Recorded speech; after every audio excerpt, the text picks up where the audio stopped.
Auzubillahiminash-shaytanir-rajim. Bismillahir-rahmanir-rahim. Assalamu alaikum. My name is Sana Sultana PhD scholar from Bahauddin Zikriya University Multan.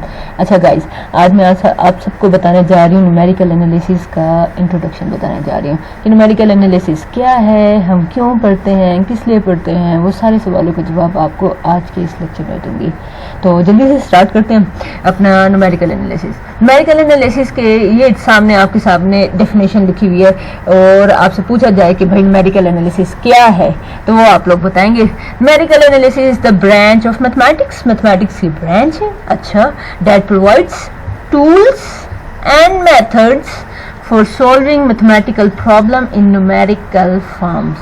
अच्छा, होता क्या है, हम लोगों को कहा जाता है, आप लोग ना बचपन में ना इक्वेशन सॉल्व करते थे, आप बहुत सारे प्रॉब्लम सॉल्व करते थे। जैसे सपोज मैं आपको कहती हूँ, अगर इक्वेशंस के ऊपर जाती हूँ, आप लीनियर इक्वेशन सॉल्व करने में माहिर होंगे, आप क्वाड्रेटिक इक्वेशन सॉल्व करने में माहिर होंगे, आप क्यूबिक आ गई, क्यूबिक को आप सिंथेटिक लगाते हो, उसे क्वाड्रेटिक में कन्वर्ट करते हो और फिर क्वाड्रेटिक उठा के जिस मर्जी मेथड से सॉल्व करो उसे सॉल्व कर लेते थे। और अगर फोर्थ बाय क्वाड्रेटिक अगर आ जाती थी इक्वेशन, उसे भी सॉल्व कर लेते थे। तो अब ऐसा होगा, प्रॉब्लम आपके सामने आएगा कि अब वो जो इक्वेशन होगी वो ना क्वाड्रेटिक होगी, ना क्यूबिक होगी, ना बाई क्वाड्रेटिक होगी, उससे ओवर हायर ऑर्डर की चली जाए। आपको मैं पॉलिनोमियल दे देती हूँ डिग्री 10 का, डिग्री 20 का, डिग्री 30 का, और अब मैं कहती हूँ कि इसे सॉल्व करो। तो अब आप लोगों के लिए सॉल्व करना इतना आसान नहीं है जितना आप पहले से सॉल्व कर सकते थे। तो एक तो ये प्रॉब्लम, एक ब्रांच हमारी ये है। दूसरी ब्रांच है, आप लोग डेरिवेटिव के क्वेश्चन सॉल्व करते होंगे, आप लोग इंटीग्रेशन के क्वेश्चन सॉल्व करते होंगे, आप लोग सिंपल फंक्शन होता था आप उसे सिंप्लीफाई, डेरिवेटिव में तो आपके हर फंक्शन का ना आप derivative, product rule, quotient rule और पावर रूल और जितने भी रूल्स हैं वो सारे लगाते थे, आप डेरिवेटिव को सॉल्व कर लेते थे। इंटीग्रेशन को सॉल्व करने की बात आती थी तो अगर हम बहुत ज्यादा 3, 4, 5, 6 फंक्शंस की मल्टीप्लिकेशन कर दें, कॉम्प्लिकेटेड फंक्शंस की मल्टीप्लिकेशन कर दें तो और आपको कहा जाए कि इसका आप डेरिवेटिव निकालो, तो अब वो सिंपल फंक्शन को तो आप डेरिवेटिव इजीली निकाल लेते थे, लेकिन कॉम्प्लिकेटेड फंक्शंस का आप इजीली नहीं निकालते थे। उन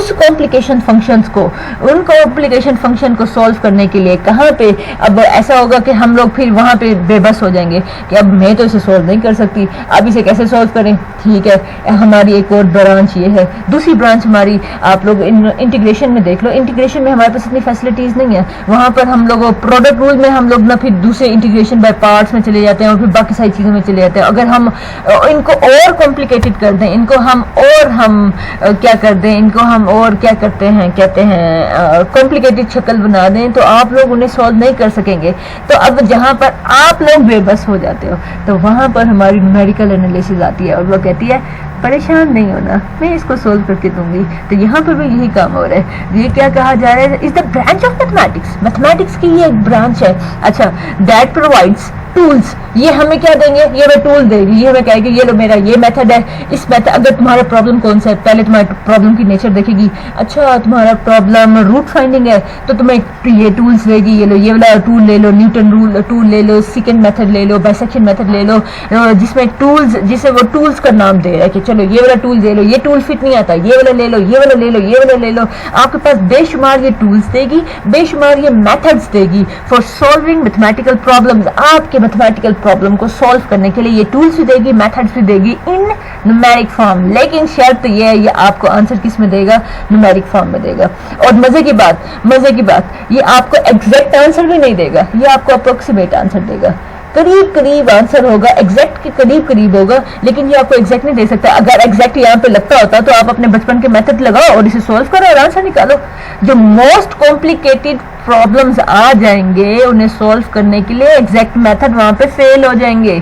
फिर वहां पर क्या आएगा, न्यूमेरिक मेथड्स आएंगे, आइटरेटिव मेथड्स आएंगे, एक ही काम बार बार हमने रिपीट करना होगा, तब जाके हमारे पास सोल्यूशन आएगा। और उस सोल्यूशन के ऊपर आपने गारंटी नहीं है कि वो बिल्कुल एग्जैक्ट है, वो एग्जैक्ट नहीं होगा, वो अप्रोक्सीमेट सोल्यूशन होगा। लेकिन हमारे पास कुछ ऐसे मेथड भी हैं जो एग्जैक्ट सोल्यूशन भी निकालते हैं, जैसे न्यूटन मेथड, इसकी स्पीड बहुत अच्छी है और अब तो रिसर्च और ज्यादा लेटेस्ट उस पर चली गई है।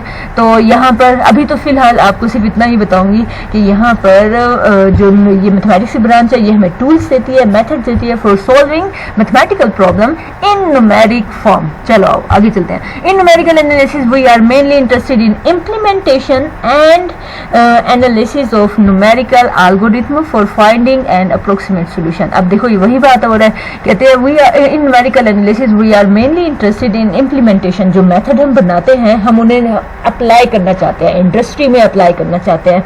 कोरोना वायरस का जैसे आजकल मसला चल रहा है, हम लोग वहां पर अपने सोल्यूशन देना चाहते हैं कि हमारे मेथड लगाओ और उन्हें सिंप्लीफाई करो और आंसर निकालो।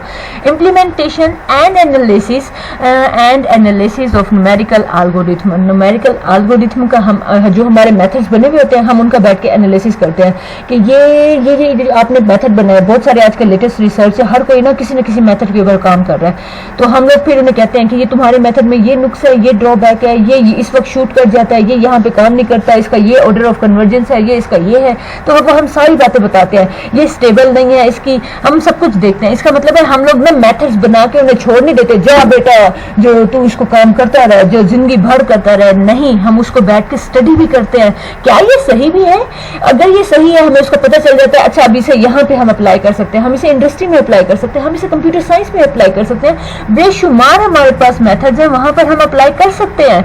The analysis of numerical algorithm. आप न्यूमेरिकल एल्गोरिथम को बैठ के स्टडी कर रहे होते हो कि ये सही भी है या नहीं है। फॉर फाइंडिंग, हमारा मकसद क्या होता है, हमारा मकसद ये होता है अप्रोक्सीमेट सोल्यूशन। अब देखो वो बंदा कितना इंटेलिजेंट है, वो ये नहीं कह रहा कि सोल्यूशन निकलेगा, मैं गारंटी देता हूँ सोल्यूशन निकलेगा, नहीं, वो कह रहा है अप्रोक्सीमेट सोल्यूशन निकालूंगा, करीब करीब आंसर आएगा, एग्जैक्ट आंसर मैं भी नहीं निकाल सकता।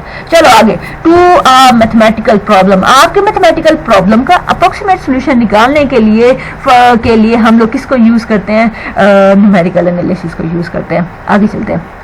यहाँ एक वर्ड यूज हुआ न्यूमेरिकल एल्गोरिथम का, ये क्या चीज होती है उसके बारे में नीचे बता रहा है। A complete set of procedure which gives an approximate solution to a mathematical problem. अब वो कहता है कि हमारे पास सारे स्टेप्स होते हैं, जैसे अब हम लोग आगे मेथड्स पढ़ेंगे ना, बाइसेक्शन मेथड, हम उसमें पहले आपको बता देंगे कि ये देखो ये इसका एल्गोरिथम है। एल्गोरिथम में क्या होता है हम बताते हैं, पहले मैं ये करूंगी, फिर मैं इसके रूट्स निकालूंगी, फिर मैं उसे इस फार्मूले में पुट करूंगी, फिर उसको दोबारा इस फार्मूले में पुट करूंगी, और मैं तब तक ये प्रोसीजर चलाती रहूंगी जब तक एक क्राइटेरिया नहीं आएगा, स्टॉपिंग क्राइटेरिया नहीं आएगा, तब तक मैं ये काम करती रहूंगी।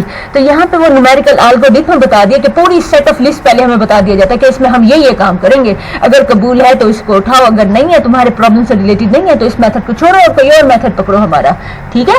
तो न्यूमेरिकल एल्गोरिथम भी आपको मैंने बता दिया है कि पूरा सेट ऑफ प्रोसीजर होता है, और ये इसका मकसद क्या होता है, to approximate the solution to a mathematical problem. आपके मैथमेटिकल प्रॉब्लम का अप्रोक्सीमेट सॉल्यूशन फाइंड करना होता है। आगे देखते हैं, criteria for a good method. एक अच्छे मेथड का क्राइटेरिया क्या होता है, मतलब हम लोग रिसर्च कर रहे हैं और हमसे पूछा जाता है, हमने एक मेथड बना दिया, अब उस मेथड में अगर ये कंडीशन सेटिस्फाई हो गई तो आपने कहना है कि यस आपका मेथड बहुत अच्छा है। अगर ये कंडीशन सेटिस्फाई नहीं हुई तो फिर आपको और काम करने की जरूरत है, इसके ऊपर मजीद काम करो। आगे, नंबर ऑफ कंप्यूटेशन, इसमें बड़ा देखा जाता है कि आप कितने फंक्शन इवैल्यूएशन कर रहे हैं, आपकी कितने डेरिवेटिव इवैल्यूएशन हुई हैं, आपके कितने एडिटिव, आपकी ये जो सिस्टम पे जाते हैं ना तब यहाँ पर एडिशन काउंट की जाती है, सब्ट्रैक्शन काउंट की जाती है, मल्टीप्लिकेशन, डिवीजन, ये सारा कुछ काउंट किया जाता है। तो इसको ओवरऑल कहा जाता है नंबर ऑफ कंप्यूटेशन, इसमें इतनी है।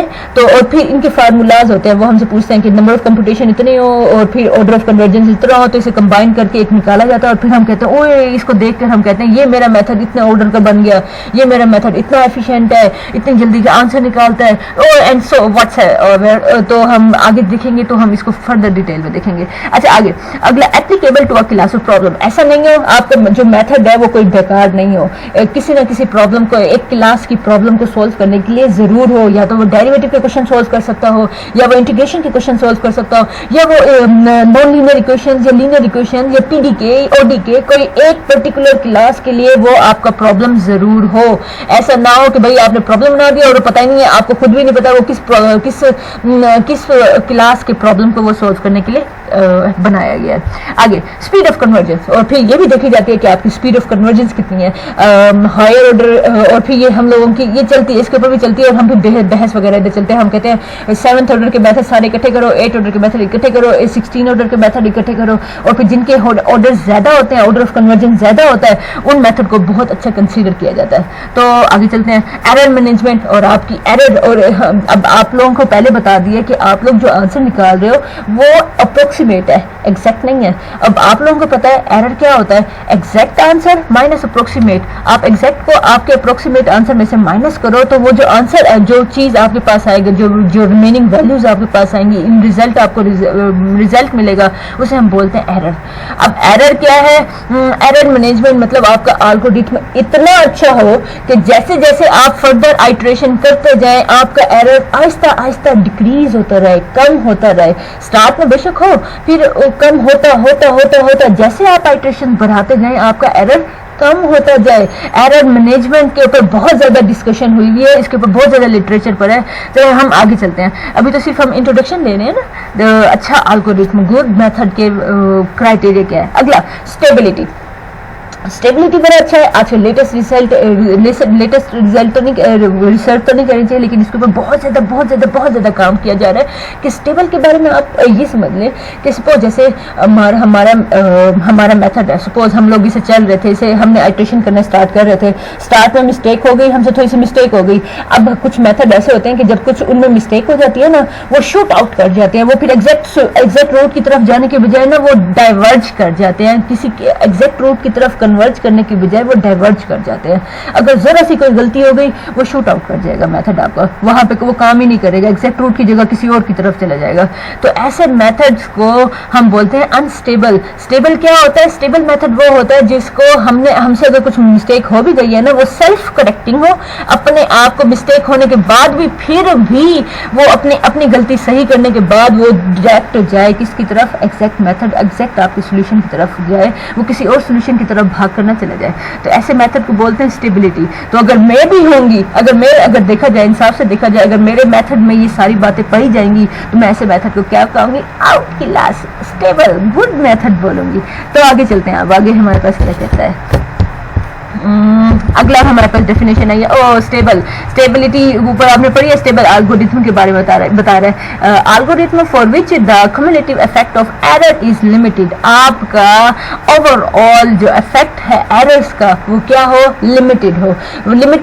उस मतलब ऐसा ना हो कि आप हर आइटरेशन के साथ आपका एरर बढ़ता जाए, नहीं, आपका बढ़े नहीं बल्कि कम होता जाएगा। तो हम ऐसे इस मेथड को, ऐसे एल्गोरिथम को बोलेंगे stable. So that it is that a useful result is generated. आपका एरर अगर लिमिटेड होगा तो उससे जो रिजल्ट निकल रहा है वो सुटेबल होगा। इसका स्टेबल एरर हम ऐसे एल्गोरिथम को बोलते हैं, क्या बोलते हैं, स्टेबल एल्गोरिथम बोलते हैं। अदरवाइज उसे हम बोलेंगे अनस्टेबल, हमारे लिए बेकार है, आप नया काम सोचें। अच्छा, न्यूमेरिकल स्टेबिलिटी क्या होती है। Numerical stability is how a numerical scheme propagate error. कि वो कहता है, अब न्यूमेरिकल में स्टेबिलिटी क्या होती है। न्यूमेरिकल में स्टेबिलिटी ये होती है कि आपका एरर तो है, अब क्योंकि अप्रोक्सीमेट आप आंसर निकाल रहे हो, एग्जैक्ट आंसर तो नहीं निकाल रहे, एरर तो है, तो हो ना हो 0.5 बहुत छोटा बहुत माइनर एरर तो जरूर होगा। आप एग्जैक्ट वैल्यू के करीब नहीं जाओगे। तो फिर यहाँ पे वो बता रहा है कि न्यूमेरिकल स्टेबिलिटी का मतलब ये होता है, is about how a numeric scheme propagate it's error. कि आपकी न्यूमेरिकल मेथड कितना एफिशिएंट है जो आपके एरर को आहिस्ता हर आइटरेशन के साथ कम करता जाए, डिक्रीज करता जाए, उसे खत्म करता जाए। चलो आगे देखते हैं।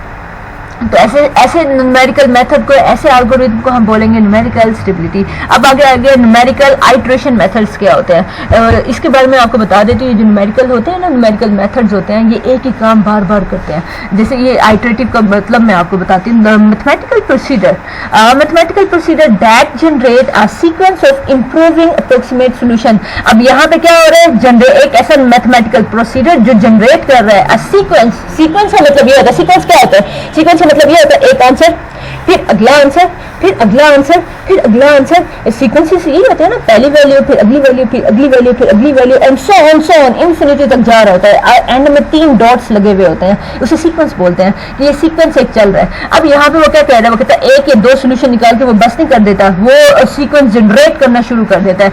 Generate the sequence of improving approximate solution. आपके जो अप्रोक्सीमेट सोल्यूशन है उनको उनके आंसर्स निकालना, जनरेट करना शुरू कर देता है for a class of problem, एक खास क्लास ऑफ प्रॉब्लम के लिए। मतलब आप सपोज मैं काम कर रही हूँ, नॉन लीनियर इक्वेशंस के ऊपर काम कर रही हूँ, तो मेरे मेथड भी नॉन लीनियर इक्वेशन को सोल्व करने के ऊपर के लिए होंगे ना कि वो मेरे ओडीई या पीडीई को सोल्व करने के लिए होंगे, या कोई और इक्वेशन सोल्व करने के लिए, न्यूमेरिकल इक्वेशन, या क्या नाम है, इंटीग्रेशन के या किसके डेरिवेटिव के प्रॉब्लम सोल्व करने के लिए नहीं होंगे। तो अब यहाँ पे वो बता रहा है mathematical procedure that generate and improving approximate solution for a class of problem, the process of finding successive approximation। successive approximation find करने का जो सारा प्रोसीजर है हम उसे क्या बोलते हैं, न्यूमेरिकल iteration methods बोलते हैं। अच्छा, अब ये क्या है, एल्गोरिथम ऑफ आइट्रेशन मेथड। अब आइट्रेशन मेथड के एल्गोरिथम बताएंगे। एल्गोरिथम आपने पीछे पढ़ लिया था कि एक सेट ऑफ प्रोसीजर होता है, उसके अंदर सारा बता देते हो तुम कि मैं ये पहले स्टेप में ये, दूसरे स्टेप में ये, तीसरे स्टेप में ये करूंगा। तो यहाँ पे आप देख लो न्यूमेरिकल आइटरेटिव मेथड्स में एल्गोरिथम क्या होते हैं, a specific way of implementation of an iterative methods. Iterative methods को इम्प्लीमेंट करने का जो खास वे होता है, इंक्लूडिंग टू टर्मिनेशन क्राइटेरिया। उसमें क्या इंक्लूड होता है, आपका उसमें ये भी बता देता है, टर्मिनेशन क्राइटेरिया भी बता देता है कि इतनी आइटरेशन के बाद छोड़ देना, या आपका आंसर 0.01 अगर आ जाए अप्रोक्सीमेट 10 रेज़ टू पावर -1 या -2 या -3, कुछ इस तरह से आपको क्वेश्चन में गिवन होता है। टर्मिनेशन क्राइटेरिया आपको क्वेश्चन में गिवन होता है। और इस call algorithm of an iterative method, वही बात जो पीछे आपको बताई थी। In the problem of finding the solution of an equation. Suppose किया कि मैं एक इक्वेशन है उसका सोल्यूशन फाइंड करना चाहती हूँ, और फिर वो कहता है एन आइटरेशन मेथड। अब और मैं यूज कर रही हूँ न्यूमेरिकल मेथड्स में यूज कर रही हूँ। Iteration method uses as initial guess to generate the successive approximate solution। अब वो कहता है बाकी सारे approximate solution generate करने के लिए मुझे एक initial guess use करने पड़ेगा to generate successive approximation of to the solution। बाकी सारे solution निकालने के लिए मुझे सबसे पहले initial guess choose करना पड़ेगा। तो और initial guess में अंदर पुट करूँगी, methods वो आंसर एक नया approximate solution निकालेगा, फिर मैं दोबारा उसमें पुट करूँगी, उसी फार्मूले में पुट करूँगी, और फिर इसी तरह ये सारा प्रोसीजर चलता रहेगा। एक खास टर्मिनेशन क्राइटेरिया जब पूरा हो जाएगा फिर मैं वहाँ पे काम करना स्टॉप कर दूँगी। चलें, अब मैं आपको बताती हूँ कि हमारे पास convergence criteria for a numerical computation. जो न्यूमेरिकल कंप्यूटेशन हम करते हैं उसमें कन्वर्जेंस क्राइटेरिया क्या है। कन्वर्जेंस क्राइटेरिया आम अल्फाज में मैं बता देती हूँ। आपने ऊपर देख लिया कि आइटरेटिव मेथड्स क्या करते हैं, सीक्वेंस ऑफ अप्रोक्सीमेट सोल्यूशन निकालते हैं, और जो अगला सोल्यूशन होता है वो पिछले सोल्यूशन से बेटर होता है। तो आपने ये देख लिया। अच्छा, अब वो जो सीक्वेंस आपका निकल रहा है वो सीक्वेंस आहिस्ता आहिस्ता अगर एग्जैक्ट सोल्यूशन के करीब करीब जा रहा है तो आपका मेथड बेस्ट मेथड है। इससे ज़्यादा अच्छा मेथड कोई हो भी नहीं सकता। वैसे नहीं हो तो सकता है, और भी बहुत सारे हो सकते हैं, लेटेस्ट रिसर्च और भी बन सकती है, लेकिन मैं आपको बेसिक क्राइटेरिया बता रही हूँ। अगर आपकी हर अगली आइट्रेशन के बाद जो सोल्यूशन निकल रहा है वो एग्जैक्ट आंसर के करीब करीब जाता जा रहा है, तो इसका मतलब है भाई आपकी रिसर्च हो गई।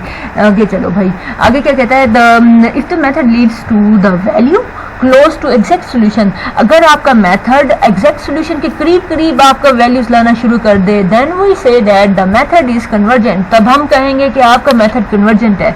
Otherwise the method is divergent. Otherwise आपका मेथड क्या हो जाएगा, डाइवर्जेंट हो जाएगा। अब इसमें करते क्या, ये देखो, ये आपको बाज़ाहिर दिखाई दे रहा होगा, लिमिट है, n अप्रोचेस टू इन्फिनिटी है, और xn है, और ये r है। ये r आपके पास एग्जैक्ट रूट है, ये xn आपके पास अप्रोक्सीमेट सोल्यूशन है, और ये n अप्रोचेस टू इन्फिनिटी का मतलब है कि जैसे जैसे आप n बढ़ाते जा रहे हो, इसका n बढ़ाने का मतलब क्या है, पहली वैल्यू आपकी n1 है, तो अप्रोक्सीमेट फर्स्ट आपका सोल्यूशन निकला, फिर n2 का मतलब अगला वैल्यू निकली, अगली वैल्यू निकली, n3 का मतलब और अगली वैल्यू, n4 का मतलब और अगली वैल्यू, n5 का मतलब और अगली वैल्यू। वो कहता है जैसे जैसे मैं n बड़े करता जा रहा हूँ, n में बढ़ाता जा रहा हूँ, अगली वैल्यू अप्रोक्सीमेट वैल्यू बढ़ाती जा रही हूँ, निकलती आ रही, मेरा सीक्वेंस जैसे जैसे बढ़ता जा रहा है मैं एग्जैक्ट रूट के करीब करीब जाता जा रहा हूँ।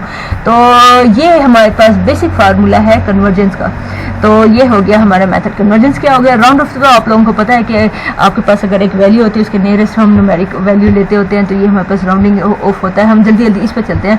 Why we use numerical iterative methods for solving equation. Equations को सॉल्व करने के लिए आप न्यूमेरिकल ही क्यों पकड़ रहे हो, आपको योड क्यों नहीं पकड़ सकते? तो इसका आंसर देखते हैं। As analytic solution are often either tiresome or simply do not exist। वो कहता है ये जो हमारे एनालिटिकल मेथड क्या मतलब ये होता है, वो जो आपके एग्जैक्ट मेथड, वो जो एग्जैक्ट सोल्यूशन निकालते हैं, वो उन मेथड्स को बोलते हैं एनालिटिकल मेथड्स बोलते हैं, जो आप लोग बचपन से पढ़ते आए हो। आप लोग लीनियर इक्वेशन, आपके पास क्वाड्रेटिक मेथड, वो जो जितने भी सोल्यूशन, वो जो मेथड थे जो आप लोग बचपन में पढ़ते थे, वो सारे आपके एनालिटिकल मेथड्स होते थे। तो अब ये जो मेथड आपको पढ़ाने जा रहे हैं न्यूमेरिकल, वो एनालिटिकल नहीं है, वो अप्रोक्सीमेट मेथड्स हैं। वो ये analytical solutions are often either too tiresome or simply do not exist. या तो आपके एनालिटिकल सॉल्यूशन या तो निकलते नहीं है, या निकलते हैं तो इतनी मेहनत करने के बाद, मतलब 3-4 दिन आपको मैं कॉम्प्लिकेटेड शक्ल दे देती हूँ। कोई एक दलेल बच्चे अक्सर होते हैं, वो कहते हैं मैं इसे सोल्व करके लेकर आऊँगा, चलो जाओ, तो सोल्व करके ले आओ। वो लगे रहते हैं, इतना लंबा कॉम्प्लिकेटेड फंक्शन होता है कि वो 3-4 दिन बाद आगे कहते हैं ये हमसे सोल्व हो गया। तो टाइम कितना लगा? अच्छा खासा लगा ना, सोल्व हो जाएगा, लेकिन क्या होगा, बहुत ज़्यादा टाइम लेगा, या सिंपली उनका आंसर ही नहीं निकल सकता। फिर या तो ऐसा होगा, वो जितना जीनियस है या तो आके मुझे कहेगा भाई मैंने सारे मेथड लगाए हैं, मुझसे तो ये सॉल्व नहीं होता, इसका तो ये तो सॉल्व ही नहीं होता, इस प्रॉब्लम को बैन कर दो, इसका कोई आंसर ही नहीं है। तो ऐसे मामलात में कौन काम आता है? न्यूमेरिकल एनालिसिस काम आता है। ये भी वही रीजन बता रहा है। पढ़ लेते हैं। We need to find an approximate method. तो अब फिर हमें क्या करना पड़ता है? हमने अप्रोक्सीमेट मेथड बनाना है ऑफ सोल्यूशन। उस सोल्यूशन को निकालने के लिए हमें अप्रोक्सीमेट मेथड की जरूरत है। This is where numerical analysis comes into picture, और यहीं पर आपकी न्यूमेरिकल एनालिसिस काम आती है। चलें गाइस, आपने कन्वर्जेंस क्राइटेरिया, आपने डाइवर्जेंस क्राइटेरिया, स्टेबिलिटी, बाकी सारी चीजें पढ़ ली। अब देखते हैं लोकल कन्वर्जेंस क्या होता है। An iterative method is called locally convergent to a root. हम एक आइटरेटिव मेथड को बोलते हैं तू कन्वर्जेंट थोड़ी ना है, तू तो लोकली कन्वर्जेंट है। अब कोई बुद्धा सोचता है, मुझे जैसा बंदा होगा वो कहेगा मैंने ऐसा क्या किया है जो मैंने कन्वर्जेंट नहीं, मैं लोकली कन्वर्जेंट बन गया हूँ। लोकल में क्यों बन गया हूँ? रीजन मुझे बताओ। तो वो बताएगा, रीजन अभी बता रहे हैं। If the method converts to a root, अगर आपका मेथड रूट की तरफ कन्वर्ट कर रहा है for initial guess sufficiently close to a root. अब वो कहता है अगर आपका मेथड रूट की तरफ बेशक कन्वर्ट कर रहा है, लेकिन आप बेईमानी कर रहे हो। क्या कर रहे हो? आपको पता है एग्जैक्ट सॉल्यूशन क्या है, आप अब एग्जैक्ट सॉल्यूशन तो नहीं लेते, लेकिन उसके करीब करीब कोई आंसर लेते हो और आप आइटरेशन चलाना शुरू कर देते हो। अब खुद सोचो, अगर आप इतने ईमानदार थे, आप कोई भी वैल्यू लेते, आपका मेथड इतना अच्छा होता कि आप वो कोई भी वैल्यू अपने मेथड में पुट करते और वो जनरेट करना शुरू करता एग्जैक्ट वैल्यू की तरफ आंसर निकालना शुरू, अप्रोक्सीमेट आंसर, अपने सॉल्यूशन, अपने एग्जैक्ट सॉल्यूशन के करीब करीब लाना शुरू कर देता। लेकिन बेटा ऐसा पॉसिबल नहीं होता। हम अक्सर क्या करते हैं, हम हमेशा क्या करते हैं, हम हमेशा ये करते हैं, हम लोग जानबूझ के एग्जैक्ट सॉल्यूशन हमें पता होता है, हम अपने अप्रोक्सीमेट सॉल्यूशन एग्जैक्ट के करीब करीब लेना शुरू कर देते हैं। जब करीब करीब लेना शुरू कर देते हो तो आपने तो भाई इनिशियल गैस ही जानबूझकर अपने एग्जैक्ट रूट के करीब करीब दिया है, तो आपका मेथड तो ज्यादा चांस है, 70-80% चांस है कि आपका मेथड कन्वर्ज करेगा। अगर फिर भी आपका मेथड कन्वर्ट नहीं करता तो आप देख लो कि आपके मेथड की क्वालिटी कितनी पुअर है।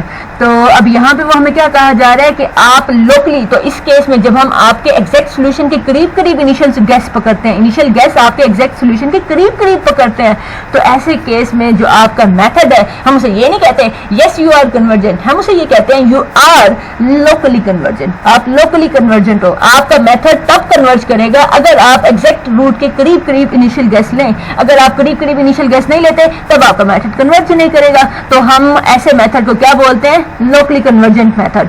अब rate of convergent of an iterative method. अब ढेर सारे आइटरेटिव मेथड हैं, आप लोगों ने भी अगर बहुत सारे मेथड पढ़ लिए तो आप लोगों ने देखा होगा बाइसेक्शन मेथड, सेकंड मेथड, फलाना मेथड, हर मेथड का वो ऑर्डर ऑफ कन्वर्जन बता देता है। और फिर सबसे अच्छा आप लोगों ने देखा होगा किताब में, बुक्स में जो आज का लेटेस्ट बुक्स में पढ़ाया जाता है, बर्डन एंड फेरिस की बुक में पढ़ाया जाता है, कहा जाता है कि न्यूटन मेथड जो है वो सेकंड ऑर्डर कन्वर्जेंट है और वो अच्छा भी है। वो दो तीन आइटरेशन में आंसर दे देता है। और अक्सर अगर बहुत अगर टिपिकल क्वेश्चन हो तो उसके लिए ज़्यादा आइटरेशन ले जाएगा, लेकिन वो दे देता है, अच्छा है। मतलब अगर सारी हमारे हालात में वो उसमें हो ना, कंट्रोल में हो, तो फिर वो आंसर दे देता है और जल्दी दे देता है as compare to other methods.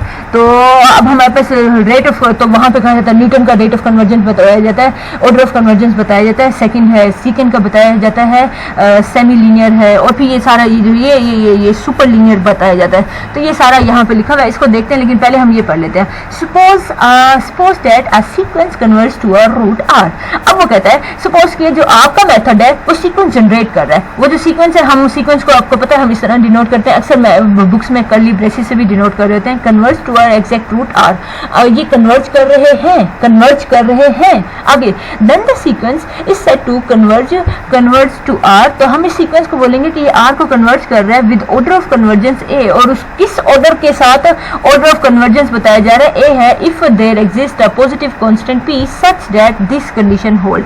अब इस कंडीशन को गौर से देखो, इस कंडीशन में क्या कहा जा रहा है? ये देखो, आपको पता है आर आपका एग्जैक्ट रूट है, और ये एक्स के, ये के डिनोट कर रहा है आपका अप्रोक्सीमेट सोल्यूशन। अब यहाँ पे आपके अप्रोक्सीमेट को एग्जैक्ट से सब्ट्रैक्ट कर रहे हैं, और यहाँ पर भी फार्मूला और इसकी पावर ए लगाया हुआ है।